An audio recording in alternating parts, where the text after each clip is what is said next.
Hey, how you doing? Welcome to another rousing episode of Urban Politics. I'm your humble host, Fizz Ed Music. We're going to get right into it like a car and drive. There's so much news, whole lot of news to get to, whole lot of news that I couldn't get to, but we're going to talk about what we're going to talk about here in this half hour that you're kicking it with me. So check it out. First of all, I want to start with some pop culture stuff. Yeah, this is urban politics, and of course I like to deal with the politics, but this is kind of political, socially political anyway, if you ask me, or I guess musically political. LL Cool J had the nerve to be mad at Kanye West. You know what I'm saying? And he was mad at Kanye West for tweeting a picture of himself urinating on a Grammy. You know, that was in a toilet. And then he gonna say that Yeezy has, Yeezy, he should or Kanye West should be urinating on a pair of Yeezys. Those are the shoes that he puts out or whatever. I'm like, number one, LL, why are you that invested in the Grammys and how they look? Yeah, you've hosted it a couple of times, but look, Kanye West has 21 of those Grammys. You have 2. You do the math. Who they care about more? So I'm just being honest. And it blows me away. I'm like, why you got all this loyalty to the Grammys anyway, man? Some stuffed shirts. Who care about you, Mr. Walking with the Panther? LL, I remember you used to be a beast on the microphone. You still a beast when you want to be a beast. Why do you care what these guys, think so much? And why do you care that Kanye West was disrespecting the Grammys? Like I said, he's got 21 of them. He's at the point where I guess he couldn't urinate on a Grammy in the toilet because he's got 21 of them. So there's that. You know what I'm saying? I think LL Cool J should get a life and get over it. I thought that was pretty pathetic. Like I said, he's hosted it a couple of times. Who cares? He's got 2. Up to Kanye's 21. Anyway, moving on. Let's talk about another genre of music. This young lady, she's a writer, and I guess she would do, I would call it like top 40 rock and roll, top 40, contemporary rock and roll. Halsey, if you ever heard of her, an amazing artist. This girl, once again, on this show, I've always talked about people who are wicked with the pen. Wicked with the pen, boy. She wicked with the pen. She is an amazing writer, and I read an article about her, and she had talked about how, number one, she was giving her support to Joe Biden. Thought that was good. I said, oh, okay, Halsey's liberal. I figured as much, but you just never know until somebody comes out their mouth and say it. Good to have her on the team. And then she gonna say she supports a wealth tax. That's refreshing, because that girl got some money now. Oh, man, she been doing some big things. Like I told you, she a writer. Then she's had a couple of hits. You've heard them on the radio. I'm not going to butcher them here on this show, but look her up, right? You know what I'm saying? Look her up whenever you got a chance. Halsey, she gets it in. So she's got some money, and that's what she also talked about in this article, because she was saying there should be a wealth tax. She supported that. And then she was also saying that, because she had a conversation with Bernie Sanders, and what they talked about was rich people being greedy. And she was talking about how that wasn't a good thing. She had talked about how her father is a person of color. She left it at that. I thought that was, I said, that's saying enough, girl. He's a person of color. I didn't even know. Of course, how would I know? But and then she said that she grew up lower class. And her parents, they dropped out of college to take care of her. So obviously, they recorded in college, things happened, they had her, and they dropped out of college to take care of her. But she talked about, growing up lower class and now being in the 1%, and had this conversation with Bernie Sanders about, rich people being greedy. Hats off to that girl. I like the fact that, like I said, she still supports a wealth tax. Here she is wealthy. She still said, nah, we should be taxed more because there are people who are still at the bottom trying to claw their way to the top, or at least halfway up here to where we are now. So they deserve something. And if you have more, you should do more. That's in the words of George Bush Jr. Moving on. I want to talk about Mr. Jamie Harrison. Jamie Harrison is poised to unseat Lindsey the Graham cracker. I hope it happens. Lindsey needs to go. He showed himself to be an idiot. What did he do? Before Trump became president, he's yelling about how he's no good, how he's this, how he's that. Then he falls in line right beneath him, and he gets all up his butt and ends up bending over for him and doing his bidding. Sad. I used to have a modicum of respect for Lindsey Graham. I don't anymore. He's just done too much. He's went back on his own words, and that's really what kind of did him in. He had a debate against Jamie Harrison, and in the debate, Jamie Harrison just basically used his own words against him. Where he talked all that stuff about, if it's in an election year, we shouldn't nominate, anybody to the Supreme Court. That should be left to the incoming president, yada yada, blah blah blah blah. Yeah, and then he's going to actually have the audacity then to say in 2016 use my words against me. Use my words against me. So what are people doing? They're using his words against him and his, direction. So, Lindsey, oh, how the mighty have fallen. I don't know what happened to him, but it's sad because I went on record on this show saying it before. But Trump said that. He said, all these guys who are poo-pooing me and talking all this stuff about me, as soon as I win, they'll fall in line the way they're supposed to.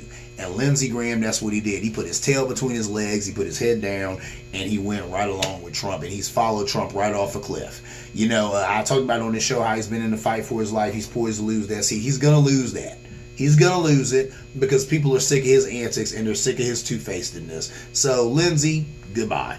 Anyway, moving on. The president still has COVID. He's still a super spreader. The president of the United States is a super spreader. Let that rattle around in your brain for a minute, because I've been trying to wrap my head around it for a minute. He leaves Walter Reed to wave at fans in a car. That was a way dictatorish. What is that about? I said, is this North Korea or the US of A? Because that is crazy. So he puts all these Secret Service guys at risk just so he can get in his little car and wave to his fans and his supporters like he's Jay-Z or something, or Ja Rule or something. This is, it's not a game, man. It is not a game, but this guy does stuff like this. But, come to find out, presidents have always had issues, and they've always made sure to hide it from the American people. They do it all the time. A couple of cases in note. FDR had polio, and staffers would tackle anybody who was trying to get like any film of him getting out of a camera or something like that. They said they literally tackled these guys trying to get a picture of some film of FDR trying to get out of the car because he had polio and they didn't want people to know it. They were hiding it from the American people. Grover Cleveland had a cancerous tumor removed from his mouth. From his mouth. This happened while he was in office. They hid it. He had a friend who had a boat.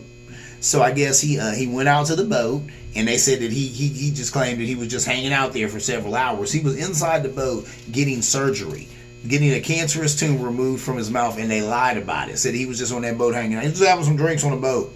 He was getting surgery on the boat, and they hid. That's interesting.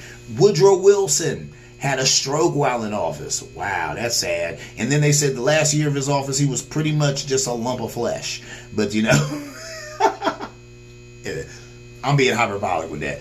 Listen, you know what I'm saying? Woodrow Wilson, though, his last year in office, he obviously was not the man that he was when he came in there.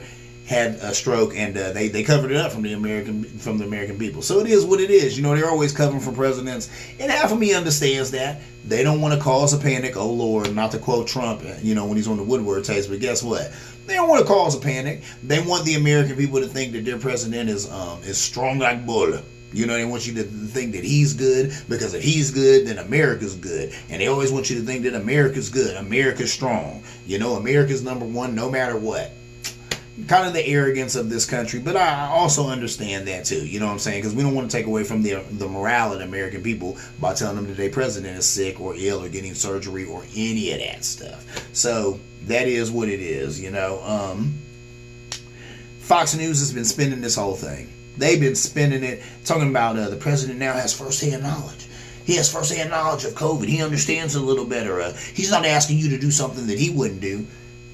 None of this is a good rationale for the president who is stricken with the coronavirus, COVID-19, going back to work and getting droplets all over staffers. And they had said that, I quote, they say there's a lot of fear and anger in the West Wing. Well, you don't say.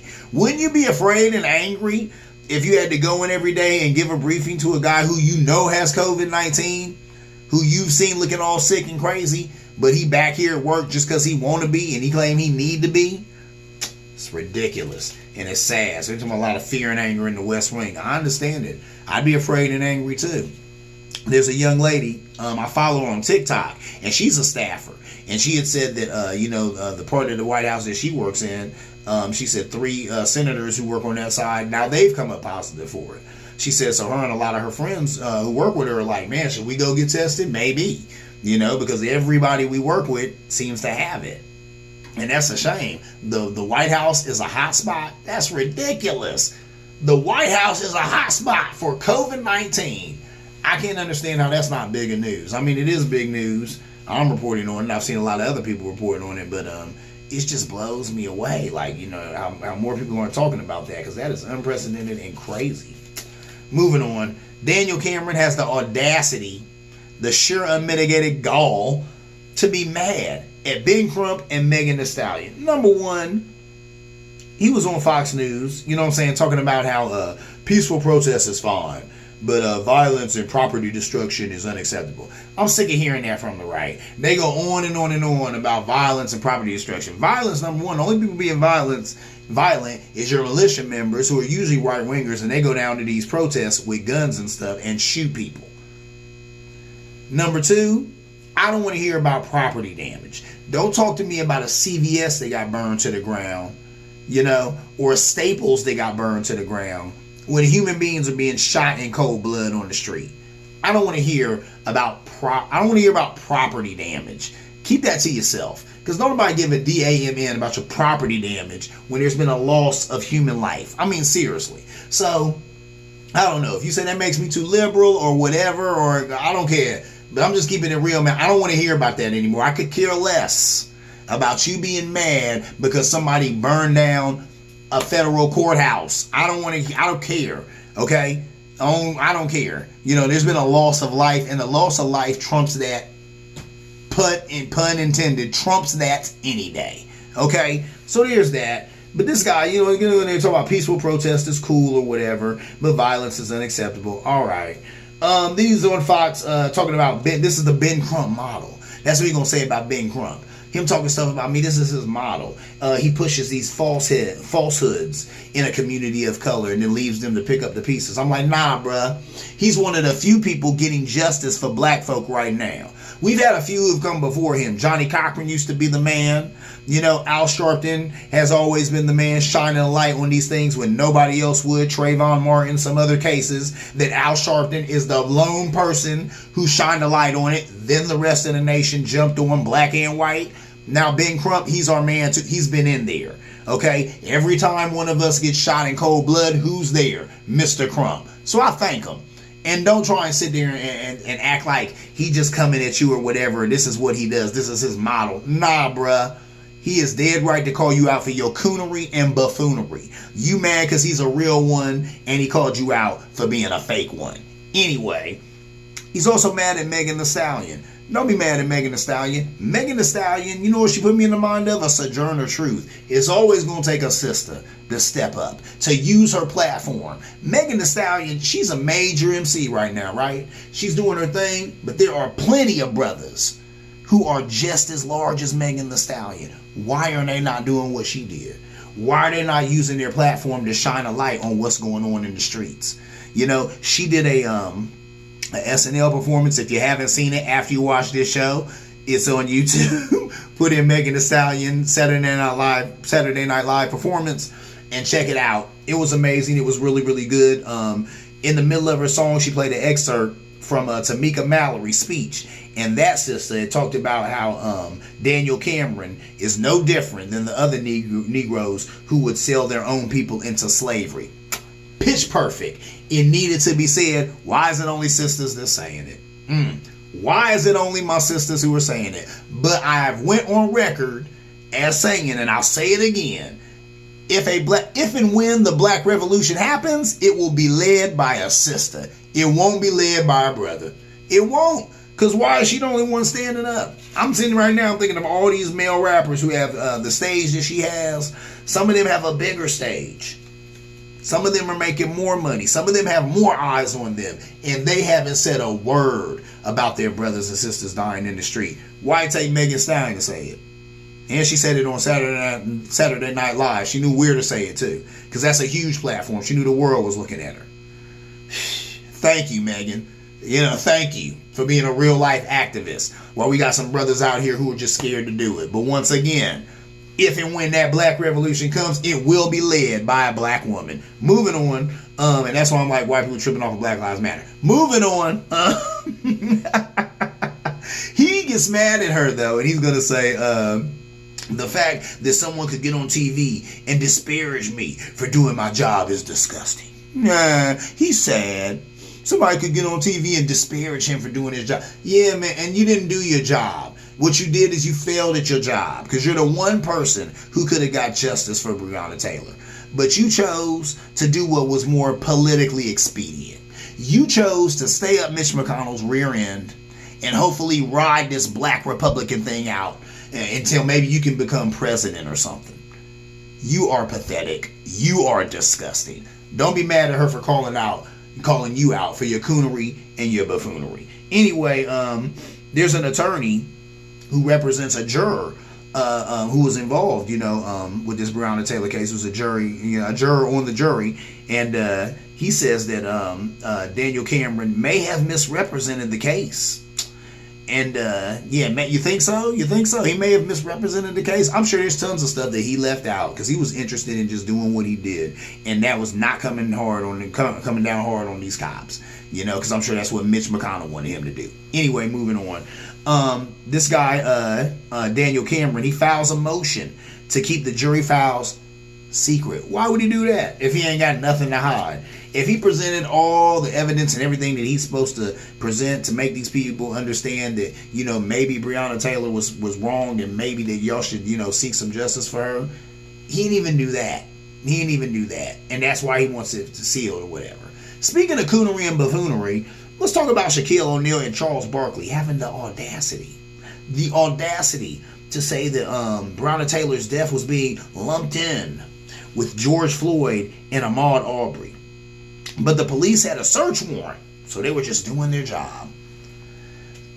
Somebody smacked the teeth out of these brothers' mouths. Are you serious? First of all, little tidbit, these same cops had messed this up before. They did a no-knock warrant on some other people. I don't think they killed them, but they did bust in somebody's house accidentally and shoot up a bunch of stuff. I seen that. I follow Sean King, big up to Sean King on Instagram, and he had showed that. He had the video and all that, so you can do the research on that yourself. So these guys have messed up before. Number two, you know what I'm saying? Are you serious? First of all, to say that she was lumped in with George Floyd and lumped in with Ahmaud Arbery, that's the problem. I saw a TED Talk, and I meant to talk about that on the show, but I haven't got to that yet. But this sister on this TED Talk had talked about all these black women who had died and got shot up by the police in the midst of these brothers who I just named dying and getting shot up. No mention. Nobody cared. Nobody said anything about it. So get out of here. Get out of here. That is sad. It's sad. You're going to say lumped in. She should be. I was so proud to see that it seemed like the world came together for her. Thank you. You know what I'm saying? Thank you.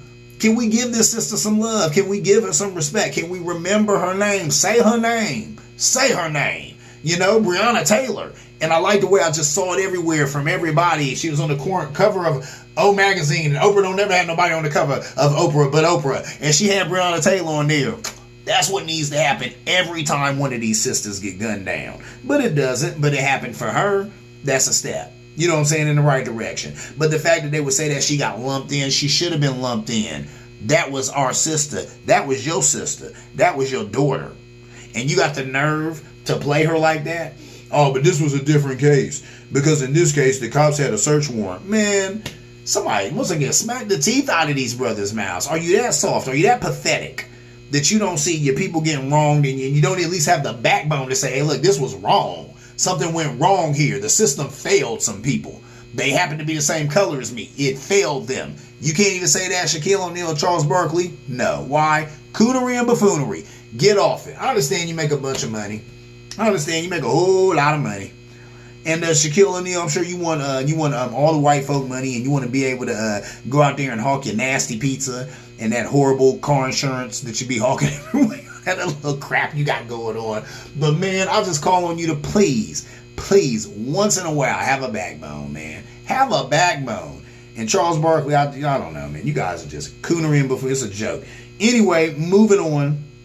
I wanted to mention how Stephen Miller has COVID. I just wanted to mention that. If you don't know who Stephen Miller is, he's that weird-looking dude who's like an advisor to Trump, and he's pretty much the architect for all that stuff that went down at the border. Now, kids in cages, that's not a new concept. And people have always tried to tell me, they're always like, oh, well, Obama had the same policy, he did the same thing. Well, I don't believe that. If the first black president was putting kids in cages, it would have been 24-hour news. At least on Fox, if nowhere else. But it wasn't. And don't get me wrong, I'm not saying that didn't happen at all under Barack Obama, but nowhere near to the extent that Trump did it. And, this guy, Stephen Miller, that was a whole part of his plan. He was like, that's a way that we can deter people from trying to come to America, is if they know that when they get here, we'll separate them from their kids and we'll throw their kids in cages and stuff like that. So he's the architect of that stuff. And he's got COVID. So am I happy about that? Am I sad about that? No. So there it is. Just got to be honest about that. A piece of me had to go ahead and report on that because I was like, he's got COVID.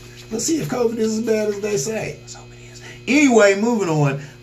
I wanted to talk about something that saddened me so much. Eddie Van Halen died. If you don't know who Eddie Van Halen is, there's a thing in the 80s. They were called big hair bands. And these guys were like, they were playing rock guitars, and they would wear spandex, and a lot of gender bending going on. They would wear makeup, and they'd have just big hair, these big wigs on and stuff.